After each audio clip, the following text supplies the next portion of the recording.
Boa noite, irmãos. Que Deus abençoe a vida de cada um de vocês. Graças a Deus por esse dia. E que bom que podemos estar juntos agora para nós continuarmos com o nosso estudo nas Sagradas Escrituras, no Evangelho segundo Marcos, capítulo de número 8. Vou dar boa noite aos irmãos que estão chegando. Boa noite, Ana Rosa, Dona Conceição, Marcos, Rafael. Boa noite, Alessandra. Boa noite ao Beto. Boa noite ao aniversariante do dia, o Paulo. Deus te abençoe, Paulo. Feliz aniversário, viu? Deus enche a sua vida de graça e bênção a cada momento.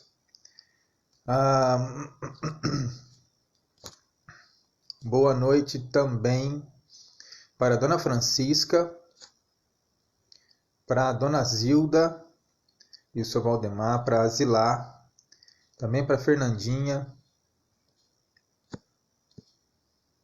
para a Zenilde,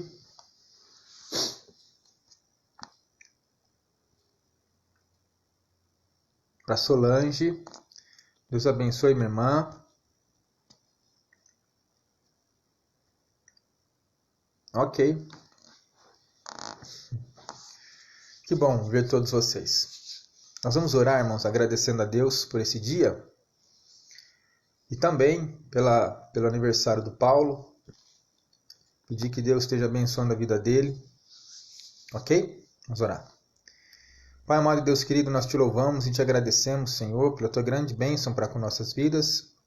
Te agradecemos porque o Senhor tem cuidado de cada um de nós, porque o Senhor tem estado à nossa frente. E o Senhor é um Deus maravilhoso, cheio de graça, cheio de glória. Louvamos o teu nome por isso. Nós colocamos a vida do Paulo diante do Senhor e agradecemos a Ti por mais este ano de vida que o Senhor concede a ele. Pedimos que continues, ó Deus, a abençoá-lo, a dar a ele, ó Deus, que compreenda o Teu caminho e por ele ande durante toda a sua vida. Que ele veja as Tuas bênçãos em sua casa, em sua família, em sua vida, e que sempre esteja, ó Deus, considerando Tua palavra para ter entendimento a discernir o seu caminho, o caminho de sua casa. Te louvamos, ó Deus, pela vida dele e pedimos que continues a abençoá-lo. E que ele tenha, ó Deus, um belo aniversário neste dia. Também te pedimos, ó Pai, pelo texto que estaremos lendo e rogamos a Ti que Tu fales no nosso coração. Em nome de Jesus que oramos. Amém. Boa noite, Andréia. Boa noite, Lívia. Boa noite, Elaine. Isso aí. Irmãos, Evangelho de Marcos, capítulo 8, versículo 31. Evangelho segundo Marcos, capítulo 8, verso 31.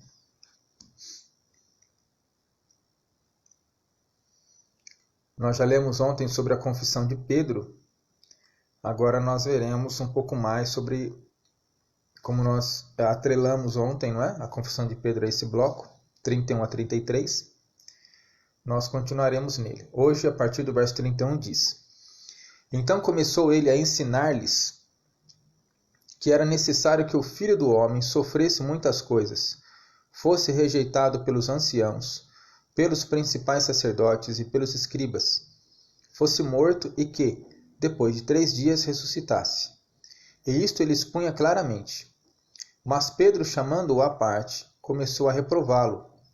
Jesus, porém, voltou-se e, fitando os seus discípulos, repreendeu a Pedro e disse: Arreda, Satanás, porque não cogitas das coisas de Deus, e sim das dos homens. Boa noite, Zaira. Boa noite, Dona Sirlene. Deus abençoe a vida de vocês também, viu?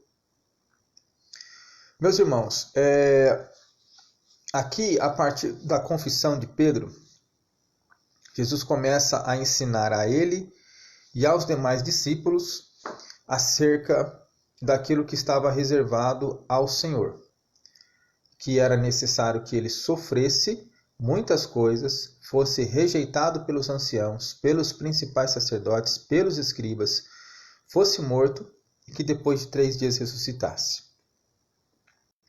Jesus já começou a falar isso já na abertura, vamos dizer assim. Muito tempo antes dessas coisas virem a acontecer, ele já havia alertado seus discípulos de que elas ocorreriam como parte do seu ministério. Pedro já havia recebido a revelação da parte do Senhor de que Jesus era de fato o Messias, e como nós falamos em Mateus, está muito registrado isso, né, de que Jesus disse para ele que não foi carne nem sangue que o havia revelado, mas o Espírito Santo. E aí então, aqui no verso 31 diz que a partir dessa revelação que Pedro teve acerca de Jesus, Jesus começa a ensinar seus discípulos mais claramente. Essa é uma questão muito interessante, né? Que ele disse no verso 32, e isto ele expunha claramente, com toda certeza, utilizando as Escrituras e provando que ele era o Cristo, olhando para as Escrituras, mostrando que ele tinha que passar por todas essas questões.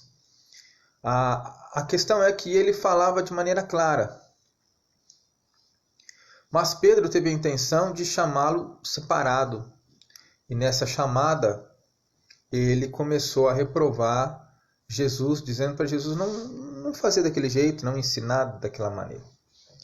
Jesus pega Pedro, volta de novo para o convívio dos 12, e aí exorta Pedro abertamente, só que não diz o nome Pedro, diz arreda Satanás, porque não cogitas das coisas de Deus e sim das coisas de homem. Olha, Pedro tinha acabado de fazer uma confissão de que Jesus era o Cristo.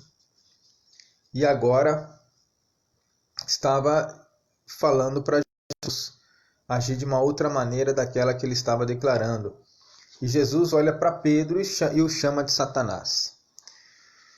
Na realidade, irmãos, aqui foi mais uma ocasião onde o diabo tentou, através de alguém agora, sensibilizar Jesus acerca do seu caminho e tentar talvez fazê-lo mudar de ideia.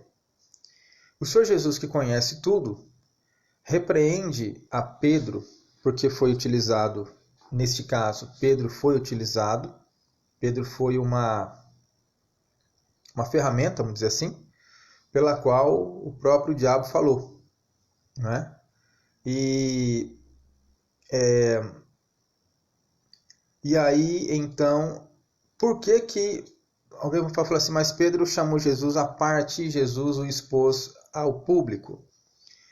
Na realidade, o que Jesus estava fazendo era mostrando para os seus discípulos os perigos que eles estavam correndo, no sentido das investidas do diabo. Então, ao levá-lo para dentro daquele círculo, ele estava dizendo que o diabo poderia fazer aquilo com qualquer um. Fez com Pedro, que havia acabado de confessar a Jesus. No verso 27 ao 30, ele faz essa confissão. Os outros não haviam feito a mesma confissão de Pedro. Então, para mostrar as artimanhas do inimigo, para mostrar que se nós não estivermos bem firmados, então o diabo poderíamos dar lugar às investidas, às argumentações do diabo na nossa mente. Ao que tudo indica, no primeiro momento, Pedro cria que Jesus era o Cristo, mas o seu comportamento mostrava que talvez o ministério de Jesus ainda carecia de um pouco mais de explicação. Eles não estavam entendendo e nem acreditando que o ministério de Jesus seria aquele, ou seja, vindo, ser rejeitado, posteriormente morrer. Então, tudo aquilo que Jesus faz, a caminhada que Jesus tem com eles, os milagres, tudo foi para mostrar que aquilo que ele estava dizendo de fato se cumpriria e que ele tinha poder para ressurgir dos mortos também. Mas aqui o caso é que Pedro acaba sendo usado pelo diabo para tentar mudar o caminho traçado por Deus para Jesus. Qual que é a aplicação que nós podemos tirar daqui? Da mesma forma que Pedro havia acabado de fazer uma confissão acerca de Jesus, mas posteriormente, não crendo naquilo que Jesus estava dizendo, foi o instrumento do diabo, você e eu também estamos sujeitos a isso, não é? Por isso que a Bíblia diz que nós devemos vigiar. É por isso que a Bíblia diz que nós devemos ter uma vida de sobriedade, uma vida equilibrada. Por isso que a Bíblia diz que nós não devemos dar lugar à carne e muito menos dar lugar ao diabo, porque ele não perderá a oportunidade. Ele não é como nós que perde oportunidades. Ele tenta todas as coisas que é possível sem perder as oportunidades. E a tentativa dele é de estragar tudo aquilo que Jesus fez ou tentar nos impedir de chegarmos até ele. Aqui no caso, a tentativa era de impedir que Jesus fosse à cruz. Mas não teve êxito porque Jesus, no seu firme propósito, combateu a Satanás.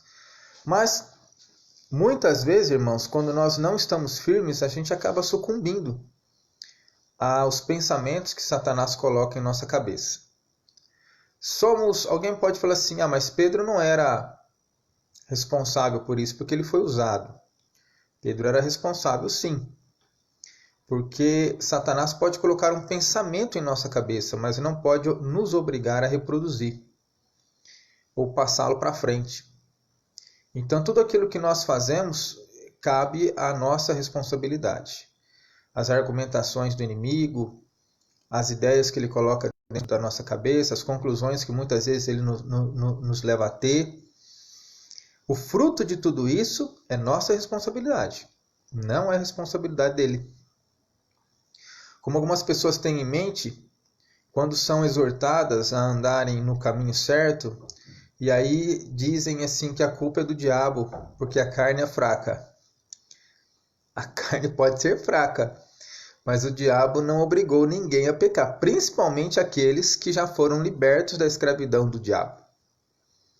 Então, quem tem a Jesus como seu Senhor e seu Salvador já foi liberto da escravidão do diabo, não serve mais ao diabo como seu escravo. Então não há como transferir a responsabilidade, né? Tudo aquilo que fazemos ou tudo aquilo que falamos é completamente de nossa própria responsabilidade. O diabo pode utilizar um servo de Deus dessa maneira aqui, no caso, Pedro deu lugar e ele usou. Ele não pode escravizar um servo de Deus, mas colocar uma ideia em uma cabeça cheia de dúvidas, em uma cabeça que não tenta buscar sabedoria, que não tenta buscar equilíbrio, que não se santifica, ou que é tardio em santificar-se, isso ele é mestre. Porque as pessoas que são tardias em santificar-se continuam ainda com o pé na antiga vida, na vida que ele era o dominador. As conclusões, as inclinações, os desejos continuam lá atrás. Então, ele acaba tendo certa influência. Ele não pode escravizar a pessoa, mas influência ele tem. Então, abramos os nossos olhos, irmãos, para que não sejamos, porventura, por causa da nossa falta de santificação, ou por causa da nossa falta de comunhão com Deus, para não darmos lugar ao diabo e para não sermos instrumentos na mão dele. Sem Pedro perceber, o foi. Por isso que Jesus o corrigiu na frente de todos, repreendeu na frente de todos, para que fosse claro também que era possível. A Bíblia ensina que o diabo está em derredor como um leão que ruge pronto para devorar alguém. O leão não ruge antes de dar o bote, porque se ele rugir antes de dar o bote, ele espanta a vítima. O rugido do leão é na hora do bote. Então, isso significa que ele rodeia em silêncio. Ele espreita em silêncio, naquela passada que o leão faz quando vai caçar, não é? Ele está do lado, mas ele não é ouvido. Agora, quando ele pula para pegar a vítima, é a hora do rugido. A Bíblia diz que o diabo está ao derredor como um leão que ruge procurando alguém para devorar. nós devemos ser sóbrios, equilibrados e vigiarmos, irmãos, para não darmos lugar ao diabo e não cairmos nas suas trapaças e nas suas armadilhas. Vamos orar? Pai, em nome de Jesus, te louvamos, te agradecemos, te bendizemos. Pedimos a Ti que tome conta de nós de tal maneira que possamos verdadeiramente, através da santidade, através de uma vida de dedicação a Ti, entendermos, ó Deus, quando estamos sendo assediados pelo maligno, quando ele está tentando entrar em nossas vidas e quando também nós estamos dando lado, através da nossa falta de santidade, através muitas vezes da nossa ira, das coisas que nós achamos que sabemos e da maneira como temos colocado as coisas ao nosso semelhante. Tem misericórdia de cada um de nós, perdoe o nosso pecado e restaura-nos, ó Deus, a uma vida de comunhão com o Senhor, é o que nós te pedimos. Cuida da vida dos meus irmãos, ajuda a fazer com que cada um deles seja instrumento nas tuas mãos, instrumento de bênção, nunca, jamais, instrumento de dúvida, instrumento de divisão, instrumento de maldição na vida de outra pessoa. Guarda a nossa boca, guarda as nossas intenções, o que nós te pedimos, e ajuda-nos a temermos ao Senhor sempre. No nome de Jesus que nós te louvamos encarecidamente. Amém. Deus abençoe sua vida. Tenham todos um bom descanso. O Valério entrou agora por último. Deus te abençoe, irmão Valério. Boa noite. Então, tenha um bom descanso, Valério. A Isaíra, a sua casa. A dona Sirlene, em sua casa. A Andréia Mendes, em sua casa. A Lívia. A Elaine. A Solange. A Cecília. Deus te abençoe, Cecília. O Paulinho, aniversariante. A Fernandinha, a Zenilde, Dona Zilda e seu Valdemar, Dona Francisca, a Zilá, Ana Rosa. Que Deus abençoe a vida de cada um. Beto, Deus abençoe você também, Beto, a Cirlei, espero que ele esteja melhor. Que Deus abençoe a vida de cada um de vocês e até amanhã então com a graça de Deus. Uma boa noite. Tchau, tchau.